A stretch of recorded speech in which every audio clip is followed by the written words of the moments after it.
Hello friends, ಹೇಗಿದ್ದೀರಾ? ನೋಡಿ, ಪ್ರಪಂಚದ ರಾಜಕೀಯದಲ್ಲಿ ಕೆಲವು ವಿಷಯಗಳು ನಮ್ಮನ್ನ ಹಬ್ಬ ಹೀಗೂ ಆಗುತ್ತಾ ಅಂತ ಆಶ್ಚರ್ಯಪಡಿಸುತ್ತೆ.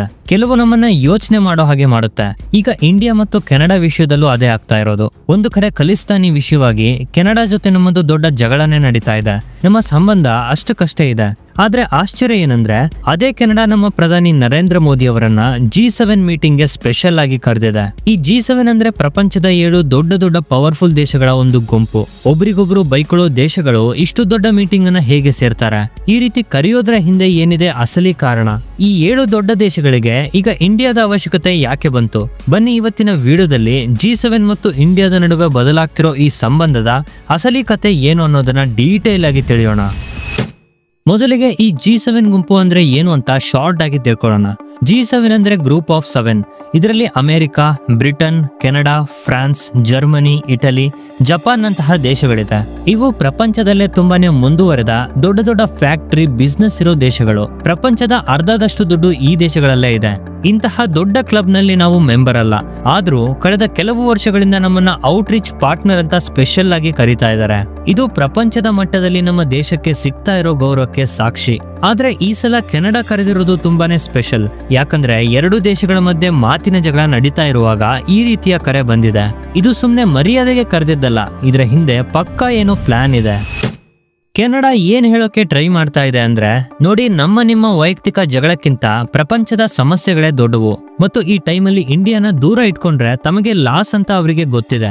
ನಮ್ಮ ಕಡೆಯಿಂದ ನೋಡಿದ್ರೆ ಇದು ನಮಗೆ ಸಿಕ್ಕ ಒಂದು ಡಿಪ್ಲೊಮ್ಯಾಟಿಕ್ ಗೆಲುವು. ನಮ್ಮನ್ನ ಯಾರು ಕೂಡ ಕಡೆಗಣಿಸೋಕೆ ಆಗಲ್ಲ ಅಂತ ತೋರಿಸೋಕೆ ಇದು ಒಂದು ಒಳ್ಳೆ ಉದಾಹರಣೆ. G7 ದೇಶಗಳಿಗೆ ಭಾರತ ಯಾಕಿಷ್ಟು ಬೇಕು? ಸರಿ, ಈಗ ಮ್ಯಾಟ್ರಿಗೆ ಬರೋಣ. G7 ದೇಶಗಳು ಯಾಕೆ ಇಂಡಿಯಾಗೆ ಇಷ್ಟೊಂದು ಇಂಪಾರ್ಟೆನ್ಸ್ ಅನ್ನ ಕೊಡ್ತಾ ಇದ್ದಾರೆ? ಅದಕ್ಕೆ 3 ಮುಖ್ಯ ಕಾರಣಗಳಿದೆ. ಮೊದಲನೇದು, ಚೈನಾಗೆ ಕೌಂಟರ್ ಕೊಡೋದಕ್ಕೆ. ಇವತ್ತು G7 ದೇಶಗಳಿಗೆ ಇರೋ ಅತಿ ದೊಡ್ಡ ತಲೆನೋವು ಅಂದ್ರೆ ಅದು ಚೈನಾ. ವ್ಯಾಪಾರದಿಂದ ಹಿಡಿದು ಮಿಲಿಟರಿ ಪವರ್ ತನಕ ಚೈನಾ ಫುಲ್ ಜೋಶ್ ಇಂದ ಮುಂದೆ ಹೋಗ್ತಾ ಇದೆ. ಇಂತಹ ಟೈಮಲ್ಲಿ ಚೈನಾಗೆ ಕಾಂಪಿಟೇಷನ್ ಕೊಡವಲ್ಲ, ಏಷ್ಯಾದಲ್ಲೇ ಚೈನಾನ ಕಂಟ್ರೋಲ್ ಮಾಡವಲ್ಲ ಪ್ರಜಾಪ್ರಭುತ್ವ ದೇಶ ಅಂದ್ರೆ ಅದು ಇಂಡಿಯಾ. ನಮ್ಮ ಜಾಗ, ನಮ್ಮ ಮಿಲಿಟರಿ ಶಕ್ತಿ, ನಮ್ಮ ಎಕಾನಮಿ ಬೆಳವಣಿಗೆ ಇದೆಲ್ಲ G7ಗೆ ತುಂಬಾನೇ ಬೇಕು. ಇಂಡೋ ಪೆಸಿಫಿಕ್ ಏರಿಯಾದಲ್ಲಿ ಶಾಂತಿ ಇರಬೇಕಂದ್ರೆ ಇಂಡಿಯಾದ ಪಾತ್ರ ತುಂಬಾನೇ ಮುಖ್ಯ. ಈ ವಿಷಯ ಅವರಿಗೆ ಚೆನ್ನಾಗಿ ಗೊತ್ತಿದೆ. ಅದಕ್ಕೆ ಕ್ವಾಡ್ ಅನ್ನೋ ಗುಂಪಲ್ಲಿ ನಮ್ಮನ್ನ ಸೇರಿಸಿಕೊಂಡಿದ್ದಾರೆ. ಈಗ G7 ನಲ್ಲೂ ನಮ್ಮ ಮಾತಿಗೆ ಬೆಲೆ ಸಿಗ್ತಾ ಇದೆ. ನಂಬರ್ 2, IMEC ಅನ್ನೋ ಗೇಮ್ ಚೇಂಜರ್ ಪ್ರಾಜೆಕ್ಟ್. ಈ 2ನೇ ಕಾರಣ ತುಂಬಾನೇ ದೊಡ್ಡದು. ಇದರ ಹೆಸರು IMEC, India middle East Europe economical corridor. ಇದು ಒಂದು ದೊಡ್ಡ ಪ್ರಾಜೆಕ್ಟ್. ಇದು ಪ್ರಪಂಚದ ವ್ಯಾಪಾರ ವಹಿವಾಟುವನ್ನೇ ಪೂರ್ತಿಯಾಗಿ ಚೇಂಜ್ ಮಾಡ್ಬಿಡುತ್ತೆ. ಚೈನಾದ ಬಿಲ್ಡ್ ಅಂಡ್ ರೋಡ್ ಪ್ರಾಜೆಕ್ಟ್ಗೆ ಇದೊಂದು ಸರಿಯಾದ ಪರ್ಯಾಯ. ಒಂದು ಸಲ ಯೋಚನೆ ಮಾಡಿ, ನಮ್ಮ ಮುಂಬೈನಿಂದ ಹೊರಟ ಒಂದು ಹಡಗು ದುಬೈಗೆ ಹೋಗಿ ಅಲ್ಲಿಂದ ಟ್ರೈನ್ ಮೂಲಕ ಸೌದಿ ಅರೇಬಿಯಾ, ಇಸ್ರೇಲ್ ದಾಟಿ ಗ್ರೀಸ್ಗೆ ಹೋಗಿ ಅಲ್ಲಿಂದ ಯುರೋಪ್ನ ಯಾವ ದೇಶಕ್ಕಾದ್ರೂ ಈಸಿಯಾಗಿ ಹೋಗ್ಬೋದು. ಇದರಿಂದ ಟೈಮ್ ಸುಮಾರು 40% ಉಳಿಯುತ್ತೆ. ಖರ್ಚು ಕೂಡ ಕಡಿಮೆ ಆಗುತ್ತೆ. ಇದು ಬರೀ ವ್ಯಾಪಾರದ ದಾರಿ ಅಲ್ಲ, ಈ ಭಾಗದ ದೇಶಗಳ ನಡುವೆ ಸಂಬಂಧವನ್ನ ಬೆರೆಸೋ ದಾರಿ. ಈ ಮೆಗಾ ಪ್ರಾಜೆಕ್ಟ್ ನ ಮೇನ್ ಪಾಯಿಂಟ್ ಇರೋದು ಇಂಡಿಯಾ. ಅದಕ್ಕೆ ಈ ಪ್ರಾಜೆಕ್ಟ್ ಸಕ್ಸಸ್ ಮಾಡೋದಕ್ಕೆ G7 ದೇಶಗಳು ನಮ್ಮ ಜೊತೆ ಕೈ ಜೋಡಿಸೋಕೆ ರೆಡಿ ಆಗಿದೆ. 3ನೇದು, ಗ್ಲೋಬಲ್ ಸೌತ್ ನ ಧ್ವನಿ.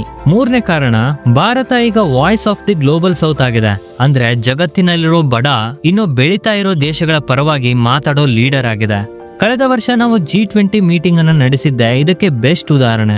ನಮ್ಮ ನೇತೃತ್ವದಲ್ಲಿ ಆಫ್ರಿಕನ್ ಯೂನಿಯನ್ಗೆ G20ಯಲ್ಲಿ ಪರ್ಮನೆಂಟ್ ಮೆಂಬರ್ಶಿಪ್ ಸಿಕ್ಕಿದ್ದು. ಇದು ಒಂದು ದೊಡ್ಡ ಸಾಧನೆ. ಹವಾಮಾನ ಬದಲಾವಣೆ ವಿಷಯದಲ್ಲಿ ಹಿಂದೆ ದೊಡ್ಡ ದೇಶಗಳು ಮಾಡಿದ ತಪ್ಪಿಗೆ ಈಗ ಬಡ ದೇಶಗಳು ಯಾಕೆ ಕಷ್ಟಪಡಬೇಕು? ಹೀಗೆ ಹೇಳ್ತಾ ಇಂಡಿಯಾ ಗಟ್ಟಿಯಾಗಿ ವಾದಿಸುತ್ತಿದೆ. ಇದನ್ನ ಕ್ಲೈಮೆಟಿಕ್ ಜಸ್ಟಿಸ್ ಅಂತ ಕರೀತಾ ಇದ್ದಾರೆ. ನಾವು ಬರೀ ಸಮಸ್ಯೆಯನ್ನ ಹೇಳ್ತಾ ಇಲ್ಲ, ಸೊಲ್ಯೂಷನ್ ಕೂಡ ಕೊಡ್ತಾ ಇದ್ದೀವಿ. ನಾವು ಶುರು ಮಾಡಿದ ಇಂಟರ್ನ್ಯಾಷನಲ್ ಸೋಲಾರ್ ಅಲಯನ್ಸ್ ಇದಕ್ಕೆ ಒಂದು ಉದಾಹರಣೆ. ಅಷ್ಟೇ ಅಲ್ಲ, ನಮ್ಮ UPI ಆಧಾರ್ ತಂತ್ರಜ್ಞಾನವನ್ನ ನೋಡಿ ಬೇರೆ ದೇಶಗಳೆಲ್ಲ ಆಶ್ಚರ್ಯವಾಗ್ತಾ ಇದೆ. ದುಡ್ಡಿನ ವ್ಯವಹಾರದಿಂದ ಹಿಡಿದು ಸರ್ಕಾರದ ಸ್ಕೀಮ್ಗಳವರೆಗೆ ಟೆಕ್ನಾಲಜಿನ ಎಷ್ಟು ಚೆನ್ನಾಗಿ ಬಳಸೋದನ್ನ ನೋಡಿ ತಮ್ಮ ದೇಶಗಳಲ್ಲೂ ಕೂಡ ಇದನ್ನ ತರಬೇಕು ಅಂತ ಎಲ್ಲಾ ದೇಶಗಳು ಮುಂದೆ ಬರ್ತಾ ಇದೆ. ಹೀಗೆ ಇಂಡಿಯಾ ಈಗ ಫಾಲೋ ಮಾಡೋ ದೇಶ ಆಗಿ ಉಳಿದಿಲ್ಲ, ಬದಲಾಗಿ ದಾರಿ ತೋರಿಸೋ ಲೀಡರ್ ಆಗ್ತಾ ಇದೆ. ಈ ಲೀಡರ್ಶಿಪ್ ಕ್ವಾಲಿಟಿಯೇ G7 ದೇಶಗಳನ್ನ ನಮ್ಮ ಕಡೆ ಸೆಳಿತಾ ಇರೋದು. ಹಾಗಾದ್ರೆ ನಮಗೆ ಯಾವುದೇ ರೀತಿಯ ಸವಾಲುಗಳು ಇಲ್ಲವಾ? ಎಲ್ಲವೂ ಪಾಸಿಟಿವ್ ಆಗೇ ಇದೆ ಅಂದ್ರೆ ಕೆಲವು ಚಾಲೆಂಜ್ಗಳು ಕೂಡ ಇದೆ. ಮುಖ್ಯವಾಗಿ ರಷ್ಯಾ ಯುಕ್ರೇನ್ ಯುದ್ಧದ ವಿಷಯದಲ್ಲಿ ನಾವು ಯಾರ ಪರನೂ ಇಲ್ಲದೆ ಇರೋದು. ನ್ಯೂಟ್ರಲ್ ಆಗೇ ಇರೋದು. ನಮ್ಮ ದೇಶದ ಲಾಭಕ್ಕೋಸ್ಕರ ರಷ್ಯಾದಿಂದ ಆಯಿಲ್ ಅನ್ನ ಖರೀದಿ ಮಾಡ್ತಾ ಇದೀವಿ. ಇದು ಕೆಲವು ಪಾಶ್ಚಿಮಾತ್ಯ ದೇಶಗಳಿಗೆ ಇಷ್ಟ ಇಲ್ಲ. ಆದ್ರೂ ನಮ್ಮ ವಿದೇಶಾಂಗ ನೀತಿ ಸ್ವಾತಂತ್ರ್ಯವನ್ನ ಅವರು ನಿಧಾನವಾಗಿ ಗೌರವಿಸೋದಕ್ಕೆ ಕಲಿತಾ ಇದ್ದಾರೆ. ಕೊನೆಯದಾಗಿ ಹೇಳೋದಾದ್ರೆ, ಇವತ್ತು ಪ್ರಪಂಚದಲ್ಲಿ ಯುದ್ಧ, ಹಣಕಾಸಿನ ಸಮಸ್ಯೆ, ಹವಾಮಾನದ ಬದಲಾವಣೆ ಹೀಗೆ ತುಂಬಾನೇ ಪ್ರಾಬ್ಲಮ್ ಇದೆ. ಇಂತಹ ಟೈಮಲ್ಲಿ ಯಾವ ದೇಶನೂ ಇದನ್ನು ಸರಿಪಡಿಸೋಕೆ ಆಗೋದಿಲ್ಲ. ಎಲ್ಲ ದೇಶಗಳು ಒಟ್ಟಾಗಿ ಸೇರಿ ಇದನ್ನ ಮಾಡಬೇಕು.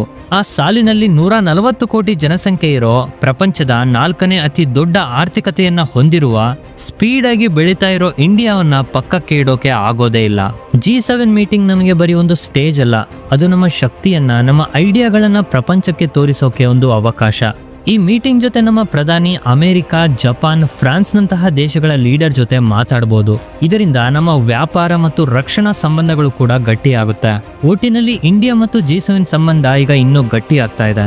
ಒಂದು ಕಾಲದಲ್ಲಿ ಬೇರೆಯವರ ಹತ್ತಿರ ಸಹಾಯವನ್ನ ಕೇಳ್ತಾ ಇದ್ದ ಭಾರತ ಇವತ್ತು ಪ್ರಪಂಚಕ್ಕೆ ದಾರಿ ತೋರಿಸೋ ವಿಶ್ವಗುರುವಾಗಿ ನಿಂತಿದೆ. ಸ್ನೇಹಿತರೆ, ಪ್ರಪಂಚದ ಮಟ್ಟದಲ್ಲಿ ಇಂಡಿಯಾಗೆ ಸಿಗ್ತಾ ಇರೋ ಗೌರವದ ಬಗ್ಗೆ ನಿಮ್ಗೇನನ್ಸುತ್ತೆ? ದಯವಿಟ್ಟು ಕಮೆಂಟ್ ಮಾಡಿ ತಿಳಿಸಿ.